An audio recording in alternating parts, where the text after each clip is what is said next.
Football then and now, a fun look at football nostalgia and the modern game intertwined. Join us.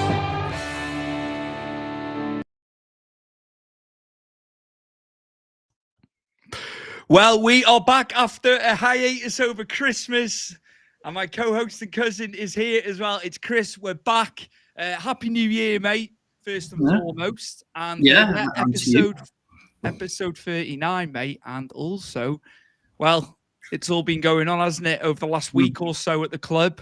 So it's going to be just about, Dicey going, Moyes coming back in. It's split opinion, hasn't it, Chris? It really has. There's a 50-50 split. Which is fine. I was blowing a gasket the other week when I on X, and you calmed me down with my opinions. I had to calm everybody else down in the comments as well. Yeah. Again, they're allowed their opinion about it. Yeah, that's what I was trying to get. I wasn't getting at that. It got lost. It got lost in translation a little bit. But what are your thoughts? I'll say just about Moyes coming in first, because I know you knew Dyche. You wanted Dyche gone for a long time anyway, didn't you? You've said this many a time. But yeah, your thoughts with Moyes coming back for a second stint, a second go at it. Well, I'll first touch on Dyche, obviously, before we jump onto Moyes. As you said, I did want him gone. I was frustrated for his negativity, if I'm honest with you. But with everything, Stu, I'll give him all the props for keeping us up for the last 2 seasons. He did have to go through a lot of hell, with what was going on with the club. The players, the points deductions, he really had to put a massive plaster on a gaping hole that was on Everton. And he did a fantastic job at that. This season's completely different, I think. I think in my mind and in my opinion, I think there was no plan B. It was very defensive. You felt the shackles on both wingers, not really getting, being less attacking, left back and right back situation. I think shackles were on them. You saw the difference, I know, when it's against Peterborough, but when you had Mikalenko attacking, which we never saw really under Sean Dyche, the effect that can be different, you know what I mean? And it wasn't just left to a Harrison, who I still don't think he should be playing on the right. He should play on the left, because he played his best football for Leeds on the left. But, that's for another day. But, I will thank Sean Dyche for what he did for keeping us up, and I appreciate for what he did. But, this season it was terrible. And at the end of the day, it had to go. It had to happen now. It couldn't be left any later. Seen as, if you remember rightly, every time we do sack someone in January, which is probably what been the last 2 managers, they only seem to be getting hired on transfer deadline day, and then we end up with the likes of Dele Alli. Obviously, that's not the situation now. Going back to your question, David Moyes coming back, I was in probably the side of I wasn't sure if he was the man. And I don't think, at the time, I wanted someone to progress Everton.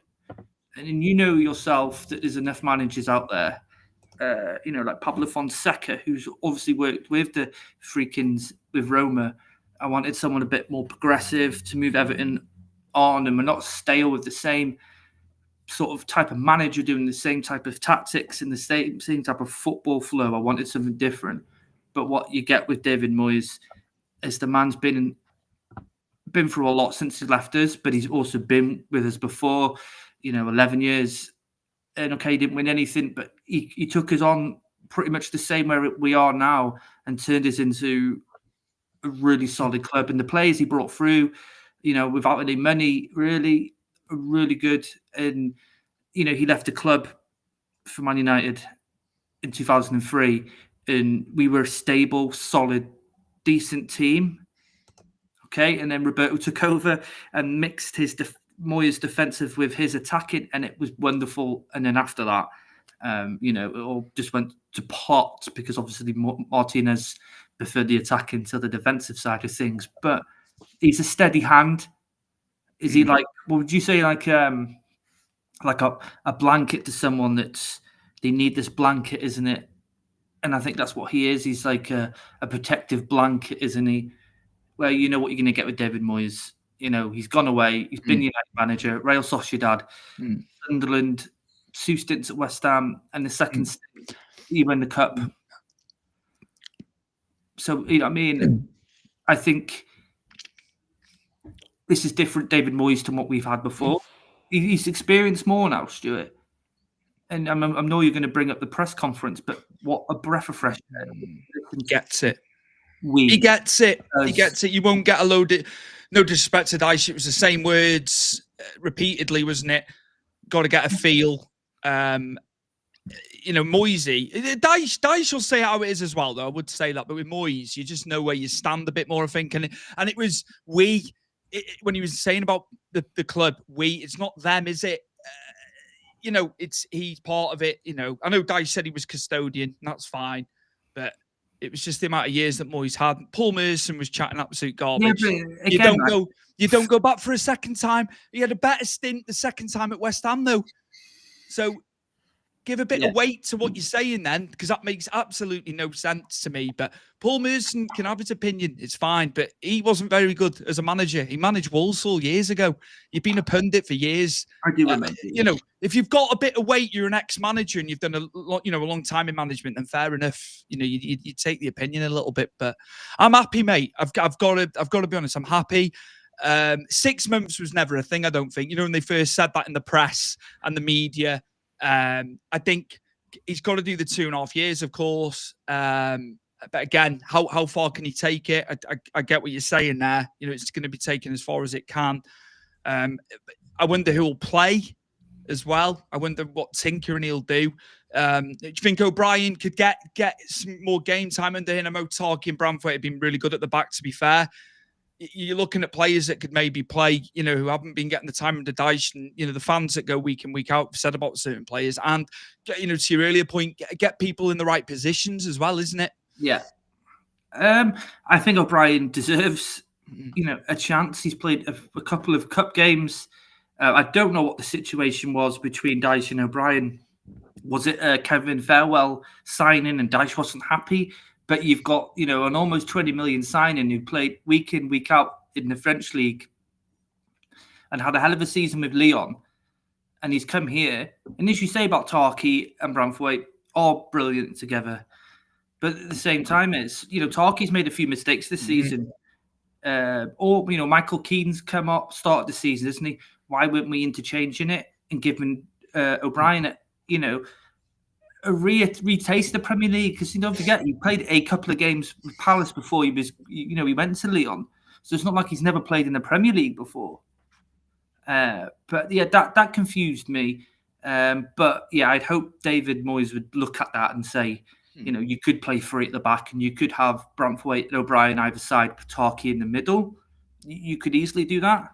I don't know if he's going to go 3 at the back, but against Peterborough, I think against certain teams, you could play 3 at the back, especially if we're playing against a sitting team. And then, you know, obviously the wingers, the left and right back situation is a bit of a situation and a conundrum because, you know, we've got 3, you know, we've actually been more or less playing right back this season, and he's done a great job. Don't get me wrong. After the first 4 games, he was arguably one of the better players because we were shocking. We were leaking goals, weren't we? And, you know, he was a bit of a scapegoat as well. There was other players involved in that, you know. But sorry. No, but, you know, is Nathan Patterson going to get given a go now? I think it seems to me, I'm judging by what I've seen on TV and stuff, he seems to have his arm around Patterson a little bit. That could be just... I think he might go with him, you know, but again, it's keeping him injury-free because that lad's it's just been stop-start from the get-go, hasn't it, with Patterson? I think I've got a feeling he'll want to blood him and, you know, well, that's what I thought that was going to happen. But obviously there was a situation, wasn't there, over the summer with Dyche and Patterson with the smack over the head, apparently now. Obviously, I'm sure you heard about that. Absolutely. And obviously that killed a bit of actually probably killed the whole of the relationship there. I know Dyche apologised to him, but I suppose at that point, you know, I mean, we didn't really see him get on. And as you say, when he did get on, he'd only get 5 minutes at that. And then, you know, last time before, I think it's the United game and we're losing, he got injured when he came on, didn't he, as a sub? But the games he has come on, it's been refreshing to see a right back like Coleman used to do in his heyday, was run up the flanks, and we're giving, let's say, Harrison or Lindstrom, whether he's on the right hand side, so much help because it's a break, isn't it? That Bournemouth game, Chris. Because we were so deep, and then when we were countering, this has happened various times. There's nobody in support. There's nobody short. Lindstrom's got the ball on the right, no fault of his own. Bournemouth had 4 or 5 players back. I remember it clear as day. It was nobody coming short. So the lad's just running into a tunnel almost, doesn't know where he's going. And there was just no support. We were so deep. I think we've got to get a bit of forward play, haven't we? We've got to be a bit, and I'm sure Moyes will have seen that. But that was one of the things from the Bournemouth game. I was like, come on. But that's been happening a lot, hasn't it? Players on their own, and then they're surrounded by the opposition just because of the way we were so deep and slow getting forward. And that's one thing I will say. I think most teams now are going to close down Ndiaye because they know how much of he's a threat, and he's our only threat, really. And fantastic with the ball. It's stuck like glued to his foot. And he can get in and out of tackles, and he's fantastic at getting in and out of things. But we haven't got Mykolenko bombing it on the left hand side to break some space for him. To sort of go forward even more. And I'm hoping now, obviously, Moyes will change that because you remember Baines and Coleman, them two are fantastic at bombing forward.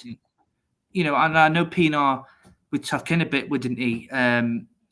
Almost like a third number 10 in a way, wouldn't he? Like an inside forward. But it broke play up a bit. So I'm hoping that will be something David looks up. But at the same time, I do think we need a new left back. I'm still unsure of Mykolenko. I think he blows very hot and cold. I think we need let's just say it. We need another Baines type. But I know it's a hard one. We find it in Vigne, but they're under pressure. In terms of I'm trying to look at it from both sides of it. It was the amount of pressure of the way we were playing because we're sitting back. Yeah, it was soaking up constantly. Those lads are under so much pressure at the back. The mistakes were going to happen. If it wasn't for Pickford in games as well, we could have been slaughtered. But it was so defensive. Like playing the top 4, I kind of understood it. It was when we were playing teams, like 7th, 8th downwards, and you could have a go at these teams because they're open the way they play, aren't they? Especially Bournemouth, you're going to get chances. But there's always unsurmountable pressure for those lads, isn't there? At the back. I also don't think they enjoyed the football, Stuart. I think it was quite evident, definitely this season, that they weren't enjoying it. I mean, I know Calvert-Lewin's had his injuries, but he always managed to put the ball in the back of net. And he's just not getting the quality to him. Whether or not his mind's in a different place, because obviously his contract's up now in 6 months, less than that probably now, and I don't know what his situation or what his mind is thinking of. But then you've got to look at our midfielders. Garner has been fantastic. He has, mate. He really has. I've got to be fair. Mangala as well. Mangala. A couple of iffy bits against Peterborough. You can afford in that because he's been consistent. I think the weak link's been Decore out the free. Yeah, I was going to say about Dukes. And he scored goals, Chris. A few years ago. It's just gone, hasn't it? And he's sluggish. Age can catch you though, doesn't it? Yeah, of course. He's on big bucks, mate. He's on 130k a week, but all them contracts as well. There's a lot of contracts coming up now, 14, isn't there? Is it 14 with loans together, yeah? It might lend itself well to Moyes, and if Felwell is still director of football, again, of course. That's up in the air, isn't it? We don't know what the situation is there. That could go in our favour slightly with a new manager, couldn't it? So I'm not saying they'd all go, but even if 6 or 7 went, Yeah, but do we have enough to spend in the summer? Yes. You know what I mean? To if you're going to let 7 go, can we afford to get 7? Of course, yeah. It's not the done. It might not be the done thing, might it?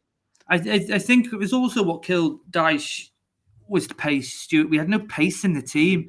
Going forward, it was so, as you said, it was slow, but you had no threat on the right or left flank, did you? I know Iliman Ndiaye he's quick, but that's the only player we have that's really quick.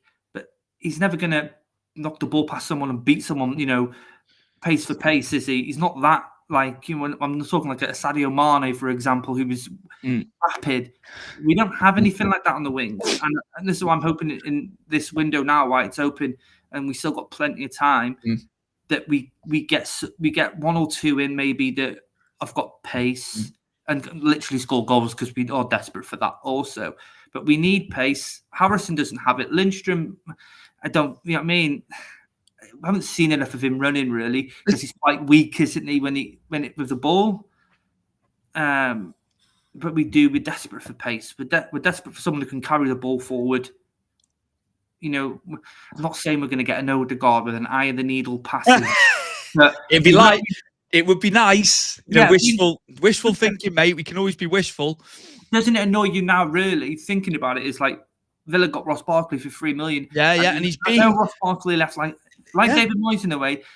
And Wayne Rooney, they all left not in a favourable way. No. But, two of them have been welcomed back. I think if you put Ross Barkley in the middle with this team, I think we would have scored a lot more goals.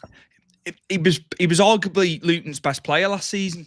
Really, they had a few, and we should have took a punt. He was linked a little bit, but I guess at the same time, if Villa are coming in for you and it's Everton or Villa, he's going to go to Villa. But he has rejuvenated himself a little bit, I think, and he's weighed in with some goals as well for him. He's got a lot of experience now. We had a very raw Ross Barkley, didn't we, years ago? He was finding himself, wasn't he? Didn't work out at Chelsea, I think, which we thought it wasn't going to. But yeah, it would have been great to have had him, Chris. He's got a lot of experience behind him now. I just think, like, there are players out there, and sometimes I think we got to move away from just buying players from the Premier League. And this is what annoys me. And this is where we get gazumped, isn't it, with prices? I think we need to look away from the Premier League, because you look at Onana. Obviously, I think we should have got more for him, because I think he's got an extremely high ceiling. But there are plenty of players who play that role in France, but it's picking them up early. Getting them cheaper and doing what a Brighton do, get them cheaper, establish them, sell them on for the big bucks. But I wonder what was blocking them. Or, I'm sure the scouts are picking up these players, whether it was Bill Kenwright or Fard Mashiri at the time were knowing it. They wanted to establish players. Just allow your director of football and your manager sort it, and then look through it, see what they say. You've got to leave them a little bit. I know the money, the ownership's where the money comes from. I totally understand that. They want to see what they're getting, but I think there's too much input sometimes. For, what you're saying there, just leave them to do it. Leave them to do the on the field stuff. Maybe. Do you not think it's like, when you look at our players, they always have to have Premier League experience? Why do they have to have Premier League experience? There's plenty of players that have come in the Premier League for, other clubs in the Premier League who haven't had any Premier League experience, and they've hit the ground running. Some players take time, but some don't. Some just naturally fit in. And I think, is it a panic? Do we worry that this player might not, effectively affect Everton's style of play straight away because he hasn't played? It's a strange one, but I feel like, maybe going forward now, we should be looking in South America for some of these, wonder kids that are there, but, across flipping Europe, there's plenty around. It's just getting them in, selling them the idea of what we are, what identity, what we can do for them.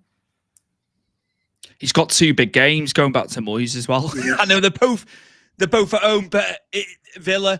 Villa have been trying to balance Champions League, haven't they? Yeah. Both, they're trying their damnedest to do it, which it's hard. We saw it with Newcastle last season. The league form dropped. I know they've had injuries as well, but Villa on their day, they're tough. What do you think tonight? Would you take a point? I know we need to be winning, really, don't we? With Ipswich and Wolves, on our coattails. Leicester slightly. He's got to get a win, really. But, Villa have got the players that can do it. John Duran, he's back from the ban, isn't he? Just signed what was his name from Dortmund? Marlon, yeah, who's fantastic player. You know, Dortmund always know a good youngster, don't they? Absolutely.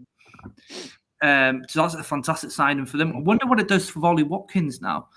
That's an interesting one. I'd like me and you both like Ollie Watkins. That's a player I'd love to see at Everton. But I always say to my mate Liam, who's an Arsenal fan, I think for 12 months he'd be perfect for Arsenal. But we're not talking about Arsenal. But it's going to be a hard one, isn't it? Because Villa, as you said, they've got a fantastic squad. They've been solid under Emre. There's no excuses with them. Fantastic. Look at the wins they've got in Europe, Stuart. And I know we've brought it up. When we've done the main show, when we've talked about the Champions League, it's going to be a hard one. But at the same time, is manager bounce? How does it work? Yes, it certainly does. Look how awful we were when Dyche took over. We had Arsenal who haven't lost a game at the time. They come to Goodison and we played them off the park. There was fight, and you felt that was going to carry on then. It kind of did. It was unbelievable, that game. I just think Moyes won't have it any other way. They'll be dogged, determined, and they will be.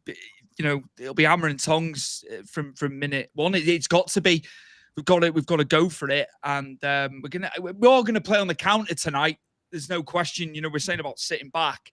He's gonna, because we could get mullered, couldn't we, if we go gung-oh? We saw what happened when we played. Can he get Calvert-Lewin firing? That's a big question that's coming out of it. Punting that ball long all the time. Yeah, it's not good. He missed his chances. He's missed chances as well. I was trying to give balance to that. The service has been abysmal, but then when he has had chances, he's been the top players put him away, don't they? We've said about him, but maybe they can get into him again and get him firing. But the contract as well, isn't it? There's a lot. We go back to what I said. Is he in two minds?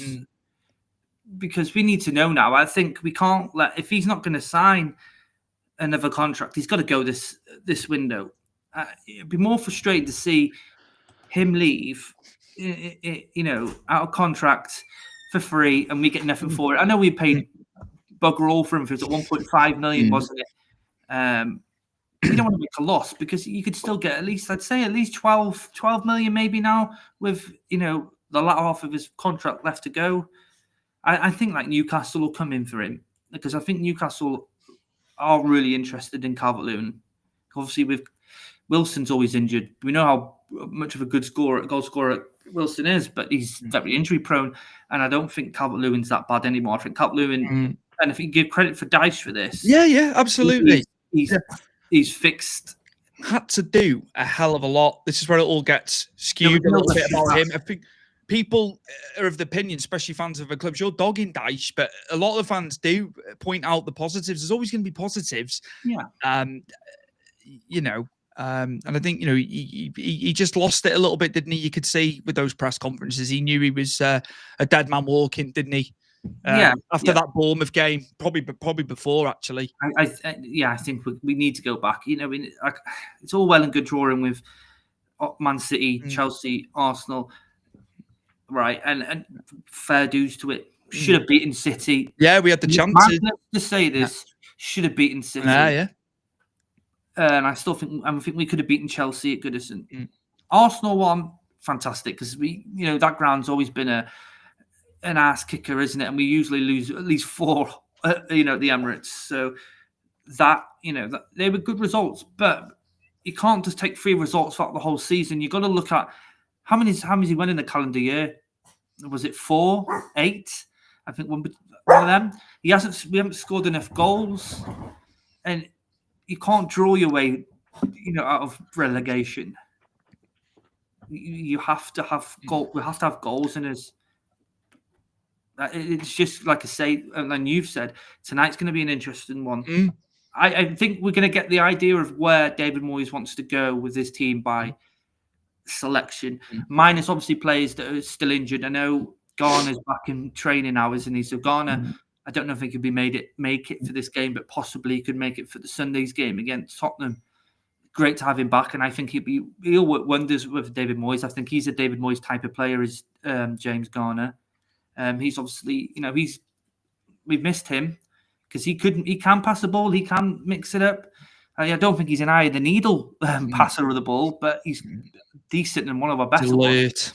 He's alert, and also he can play fullback if needed. And he can take set pieces, Stuart, because no one else other than Dwight McNeil seems to fucking take these set pieces. We've missed McNeil. It's been evident, he's been dogged by the fans at times during his tenure at Everton, but you do see things, don't you? You actually realise he's not blessed with pace. We've said this, considering he plays where he plays. He's good with the ball, though. He deserves a lot of plaudits. Actually, you realise when people are out, you see things. It's like, well, I shouldn't have. I've been on him a little bit when I shouldn't have been, but it's frustration. I think. You know what I mean? Some players make mistakes, don't they? And I think because we're like, we've all seen the crap, and I think we all get frustrated because, there are times when McNeil has to, instead of passing the ball, has to go and beat another player, and then he ends up losing it, and then we're, they're on the counter. But I do think, we have missed him, but I still wouldn't move him into the 10 role. I still would put Njaya, we should go in the number 10 role. That's his role. That's where he played for Sheffield United, and look how fantastic he was in the Championship. I don't know whether do you move McNeil back to the left, because obviously I still think we need pace on these wings. It's a difficult one now where you put him. I was going to ask you as well, like you obviously said before, but we were talking about other stuff as beforehand. Tonight, do you think we can get something tonight? Yeah, you know what? I think Goodison's going to be electric tonight, and I think because with David coming back, I think everyone's sort of refreshed. We've got rid of Dyche. That type of football is now away. I know that David Moyes isn't completely different in that range, but he's much better at what he does, tactically than I think most. Actually, I don't think he's most definitely better than Sean Dyche when it comes to it. We've seen it before, and I think he's elevated it since he's been away and obviously being back. I think we can, and I don't think we're going to run away with it because Villa, as you say, are dangerous. But, new manager bounce, I think David Moyes is going to pick the right team, hopefully, from whoever's fit. I think the fans are going to be completely up for this. It was so quiet. It's like so quiet in games. That was annoying as well. I was just like, come on, you make the most of it. Make the most of this, because the grand old lady won't be. The grand old lady will be gone in May, and then. Well, this is what's sad, and having to watch Sean Dyche football the last season of Goodison, you just think like at the point before obviously being sacked, it was like, oh, we might as well just flip and leave now, because at the end of the day, the memories of Goodison, since a young lad, I'll keep to that, because this season's been atrocious and dog horrible football to watch. So boring. You're wishing games gone by where, as you say, you should be taking it all in it. And hugging Goodison, because obviously, as you said, by the end of the season, we're moving on, and the history obviously leaves Goodison. We start off fresh at Bramley Moor, but you can't. Hopefully now we can, but you couldn't up to Sean Dyche being sacked, because it was just boring. I sit there and I'm thinking, I want it to finish now. I can't sit here and watch the same old drivel. As you said, the long balls, and it just keeps coming back. Yeah, you need excitement a bit, don't we? We need what football should be. Get some crosses on the wings, isn't it? I was watching old footage. Like so many goals, like they'd be in the wide areas. I know football's changed tactically, it moves on and all that. You watch the way it used to be played. There's so much wing play, trickery. Now I find it totally different. They're taking shots from wide areas. I was watching Salah last night against Forest, where he does that little cut in. It was more inventive, I think, years ago. I think it's very same, isn't it? But that's just the way it is. Things change, the style changes. I'm not being a grumpy old bastard here by any stretch. No. I know what you mean. But things come back and go back out of fashion, don't they, in football? Number 10s were a thing, then they went back out, and then they've come back in, and then they've gone back out again. I think more so they're in more so now. But I get what you mean. There's no breaking down the wing, is it, and try and get to the byline and get a cross in, trying to beat a player. But you know what? There are players that still do that, and there are still teams that still use that sort of style anyway, and it's still effective. Calvert-Lewin hasn't forgot to header a ball. No, absolutely not. Absolutely. I will say that for Carlo and Dunk at the time, because arguably that was his best period, wasn't it? The goals were coming in. So it was just a case of getting it into him, and he was lethal in the air, you know, and we've seen headed goals since from him, the Derby, you know, different games. It's in there. You don't lose that. There's muscle memory there. He knows how to head a frigging ball, doesn't he? You don't lose that. I think so, yeah. It's just playing to his strengths. I do feel for him sometimes. He's having to go out wide for the ball. There's no one around. Then you've got nobody in the middle in support, you know, covering him, you know, he can play a ball in or something. It just needs to be more, you know, predominantly central. I know they move around. You know, your attacker moves around. I totally get it, but it's just too much. It's just too much. And works his socks off. I'll never have anything different said about him. Works his arse off. He does, but goals, he needs goals. He'll be predicated on goals, won't he? That's striker. That's what a striker's got to do. Yeah, well, that's your job, isn't it? Your job is to put the ball in the back of the net. But in his role, he's got multiple roles. He's got to hold the ball up. You know, and these long balls are coming into him under Dyche, and he's heading them on. There's no one behind him. There was no one close enough to run behind him, to, you know, to chase onto these balls. And it must have been frustrating for him. You know, I mean, I don't know whether this season is it under Dyche that he's fed up, or this idea of my contract's going. Am I that arsed? You don't know what's going through his head. Yeah, I'd like to think he's not that way inclined, and you know, he is still trying to do as much as he can. If he is going to leave Everton, that he's still going to put a shift in. But there are times when he's playing Stuart, and you just don't really see him. Where you see Beto, as much as Beto can't, you know, trap a ball to save his life, he's like a madman. He's playing for the shirt. And I think Brozier as well, the very small sort of clips and highlights we've had of him, brilliant. You know, yeah, okay, he's not scored yet, so that would maybe not class brilliant, but the style is different. Look, he gets the ball down and he runs. And you'd say, is he stronger and faster than Calvert-Lewin? You know what I mean? The decision on Calvert-Lewin's got to be made, as I said to you, this month. Yeah, far too long. You know, come on, the Freakins, it needs... The arse and about has to stop, doesn't it, with these things now? It's like, just make the decision. Is he going? Is he staying? You know, Moyes will need clarity on that. He needs to know what he needs to do if he's gone, you know, leading into next season. And we need Premiership. We need Premiership safety. Some of our fans, I read it in the comments, you know, it wouldn't be bad going down, parachute payments. No. And become another Stoke or Bolton, where you're stuck down there. Absolutely not. Absolutely not. That is not conducive to what they're trying to do. The stadium, everything, all the fundamentals, everything they've tried to do. I couldn't believe what I was reading, Chris. And that is Evertonians writing that. Just a small amount of them, of course. It's not everybody. I just, you can't settle for that. I'm sorry. No. That's ridiculous. I don't think if we ever went down, I think maybe got a bit more hope now with the Freakins. But, you know, say if we went down in the Farhad Mashiri, we would never have come back up. There would have been a fire sale for all our decent players, and we'd be stuck. And don't forget, if Everton go down to the Championship, we would be a target for every single team. It's like a cup final every week, isn't it? Yeah. When we're going to Everton, and there'd still be 50,000 there in the Championship as well. Yeah, no, I would never doubt that. I would never doubt that. But yeah, it'd be they'll want to get one over on you away at Everton, won't they? And how embarrassing would it to be going into Bramley Moor and we're in the Championship? You know what I mean? No, that would be highly embarrassing for me. There's other clubs when I'm saying I'm doing a bit dirty on Bolton, Stoke, because there's been other teams that have been trapped down there, haven't there? You know, that's just a couple that came to mind. Derby,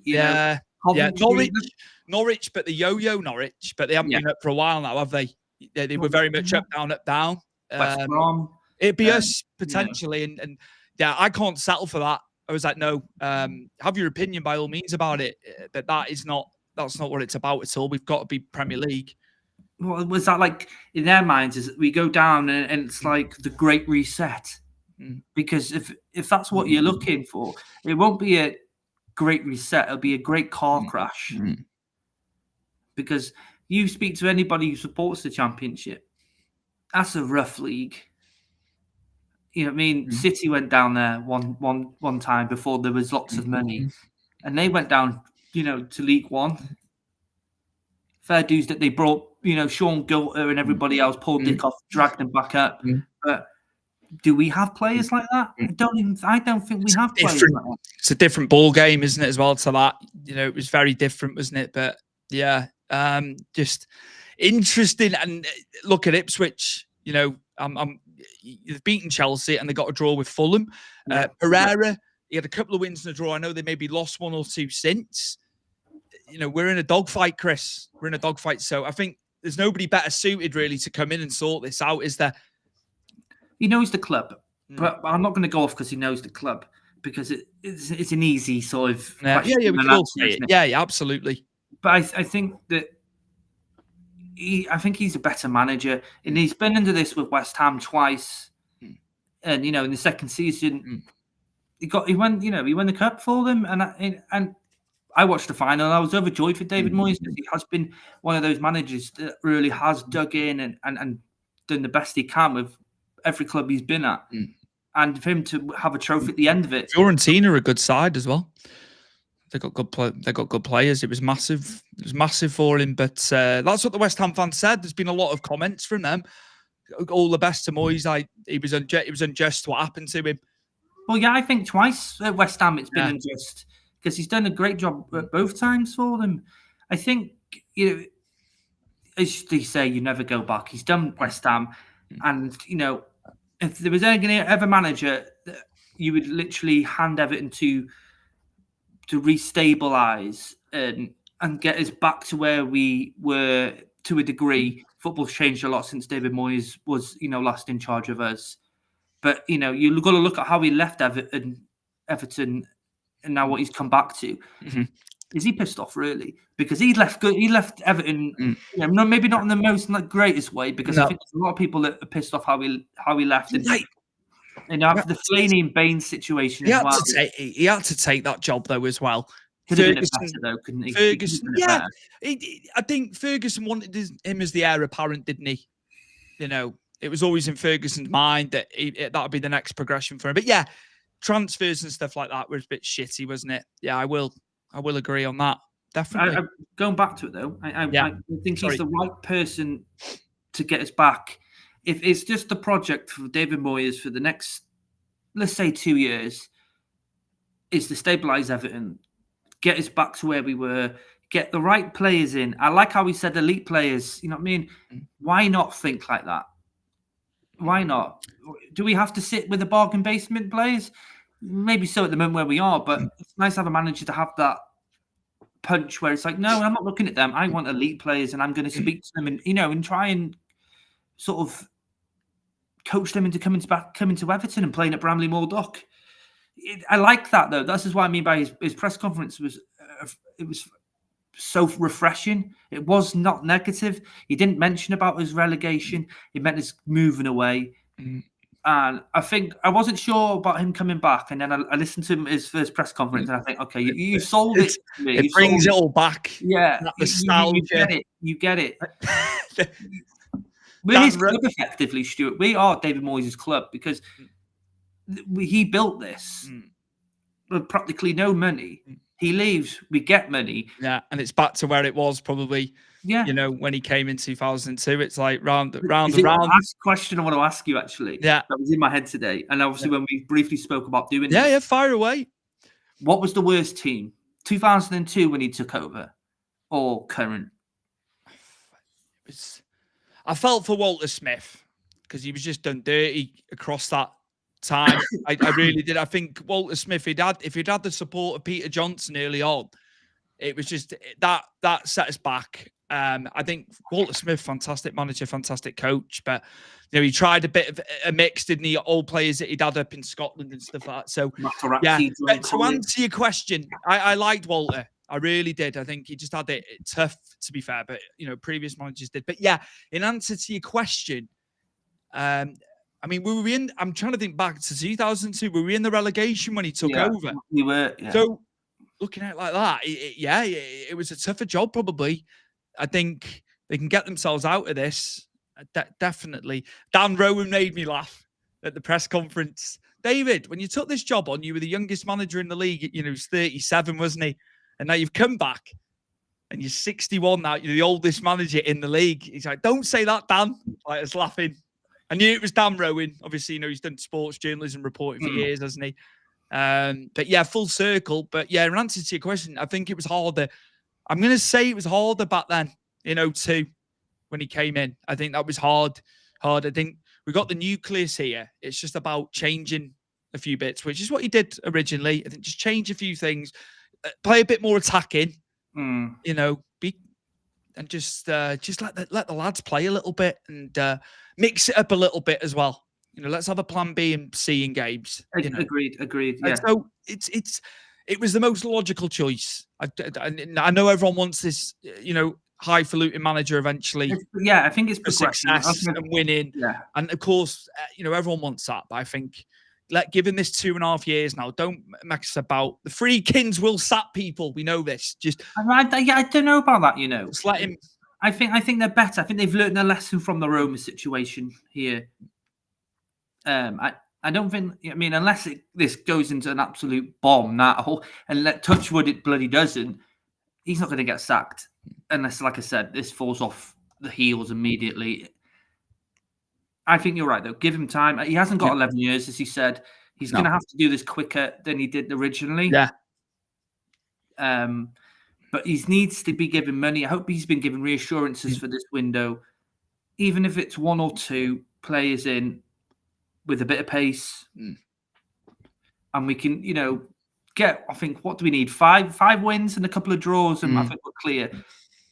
I before Christmas, I thought 35 to be safe, but I think it might have to be 37, 38. I think it's gone slightly. I think 40, You think you're going to go for the magical 40? I think it'll be 40, only because Wolves and Ipswich, the way they're playing at the moment. I'm not worried about Leicester, and I'm definitely not worried about Southampton. But that last spot is going to be an interesting one, isn't it? Because it's not as easy as it was the last 2 seasons, regardless of that last spot. John Scott in the comments as well. We'll have to get him back on. Right. He's done a lot of episodes with us, of course. Always happy to come on, which is great. Hiya, John. And he's got another one. Follow-up comment. Moyes back. What's the feeling? 10 being good, 1 being low. Chris? I'm going to go with a safety 7. Because obviously I've always said to you that I want a progressive manager. But at the same time, I'm happy that we got someone who can stabilise, the club and the team itself. I'll go 8. 8 with a bit of wiggle room, just obviously just in timing. Timing was everything here, because I just thought every time he was never available. His name was always brought up, wasn't it? My dad's wanted him back for years at times when we've had the issues we've had. He was otherwise engaged, wasn't he? It's just worked perfectly this time. It's just happened for us. He's had a bit of time away. Yeah, it was close to it, Wash. Don't forget, there was that time just before Ancelotti took over, and he was going to come in. He was coming back. He said it himself. He was coming back, and Ancelotti then got sacked by Napoli, didn't he? And then it changed within that day. He said himself he was coming back. You never know with football, do you? It can turn on it. Maybe that was the wrong decision. As much as it was fantastic having Ancelotti as a manager, maybe we should have just gone with David Moyes, and maybe we wouldn't be where we are now. It can turn on the sixpence, especially these days. But fantastic. We will obviously be back Friday, Chris, as well. So we'll digest the results. We'll probably look at the Tottenham game, of course. We've got Tottenham. There's 2 home games now. Big games. Spurs are trying to get back into European contention, aren't they? They need a win as well. Villa will be looking to consolidate it and keep where they're, wanting to go. So it's massive. And both sides will come forward. So tough games for him to come back in, but I think it's the perfect choice. I really do. Well, time will tell, won't it? Time will tell. You know what I mean? I want it to be positive, and I'm going to remain positive. The negativity's gone with Dyche. So, with regards to David Moyes, he's said all the right things so far. John's just saying, would have been like good appointment if he had not already been at Everton. Yeah, some people have said that, John, to be fair. And it wouldn't have as much negative. It's a hard one because, as I said to you at the beginning of the show, there are decent managers available at the moment. There are a few. So maybe there's a plan here, is like I said, David Moyes stabilises, and then we move to a progressive manager. Absolutely. I just want to thank Sports Social as well. I put the graphic up. Just give them the plug. I should have done this at the start. I apologize. Yeah, Sports Social Podcast Network, Chris. So yeah, 500 partners and counting, Chris. And as you always say, get in touch if you've got a sports podcast. If you're looking to have your content housed with them, you can be on all the podcast apps as well, can't they, Chris? Yeah, and they are very good. With communication, they are very quick to answer you as well. Any issues, they do try and help you as much as they can with it. They did with us, with both Big Fight Weekly and Football Then and Now. I highly recommend them. And I think, as you're right, if you've got a sports podcast, get in touch with them. You only need to send an email. Absolutely. And the North London Derby, yes. I was on with George Bucher last night, John Scott. And he's Arsenal, so he was saying off camera about the derby last night. Yeah, big game. Arsenal, they've got problems at front, which they knew about, and they're still looking at Zubimendi when they need a striker. But yeah, it might be your night tonight because they're not in the best of form. So yeah, it could be a big one for Spurs. Yeah, huge game, that one. Huge game tonight. Yeah, but don't get any ideas because you got to play us on Sunday. So I mean, keep that confidence till after. I wish it was there tonight now. I do think it'd be electric. Yeah. And Sunday for that matter. But yeah, we'll get there. We'll get there before the end of the season. I keep saying this. It's just making sure we can do it and what have you. But yeah. Enjoy tonight. If you go into all four matches, actually, let's talk about everybody just quickly before we go. If you go into the match tonight, your respective club, just enjoy yourselves, have a good time. That's what it's all about. Take the result out of it at full time. You can really take the result out of it. Let's enjoy it. And it's the second half of the season now, isn't it? So there's a lot of football to be played still.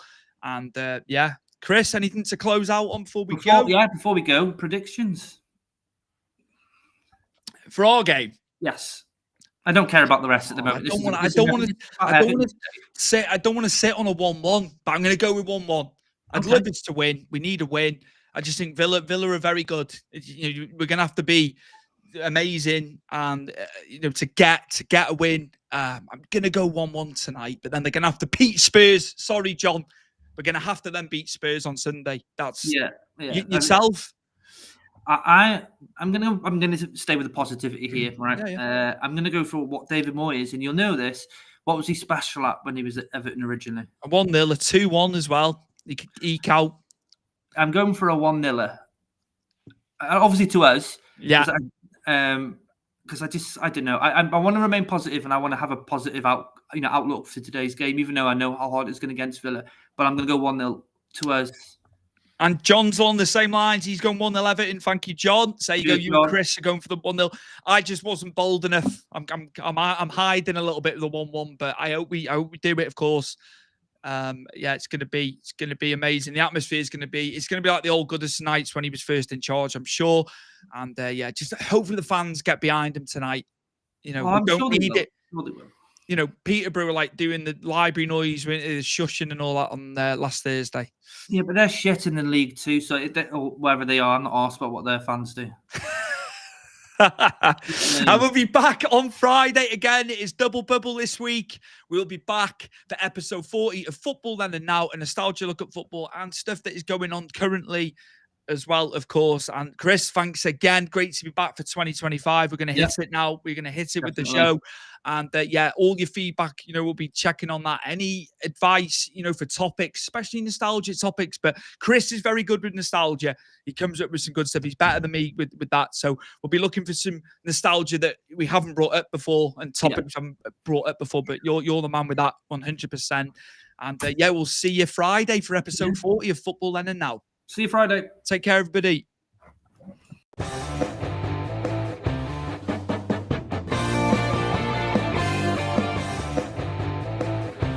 Football then and now, a fun look at football nostalgia and the modern game intertwined. Join us.